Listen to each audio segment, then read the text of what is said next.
తిరుపతి జిల్లా పాకాల మండలం ముద్దలపల్లిలో దళితులపై టీడీపీ నేతల దాడిని ఖండించారు. వైఎస్ఆర్సీపీ చంద్రగిరి నియోజకవర్గ ఇన్ఛార్జ్ చెవిరెడ్డి మోహిత్ రెడ్డి బాధిత కుటుంబాలను మోహిత్ రెడ్డి పరామర్శించారు.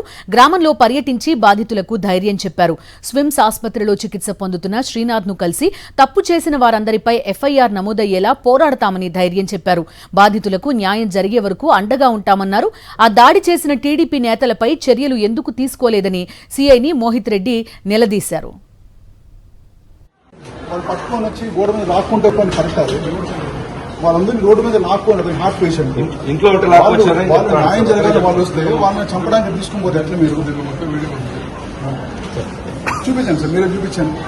వాళ్ళు పట్టుకొని వచ్చి గోడ మీద లాక్కుంటే పని కరెక్ట్. అది వాళ్ళందరినీ రోడ్డు మీద లాక్కోండి. హార్ట్ పేషెంట్ ఒక పని చేద్దామా, ఎస్పీ గారిని వీలైతే ఈ రోజు రేపు మనందరం కలుద్దాం. పోయి ఎస్పీ గారిని కలిసి ఆ డీటెయిల్స్ ఈ రోజు రేపు చూద్దాం. ఎందుకంటే ఇంకా చాలా మంది హాస్పిటల్లో ఉన్నారు కదా, వాళ్ళ ఎమ్మెల్సీ రిపోర్ట్లు అంతా రానియండి.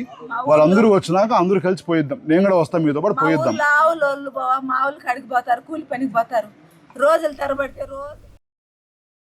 మరిన్ని అప్డేట్స్ కోసం ఛానల్ ను సబ్స్క్రైబ్ చేయండి. నోటిఫికేషన్స్ కోసం బెల్ ఐకాన్ పై క్లిక్ చేయండి.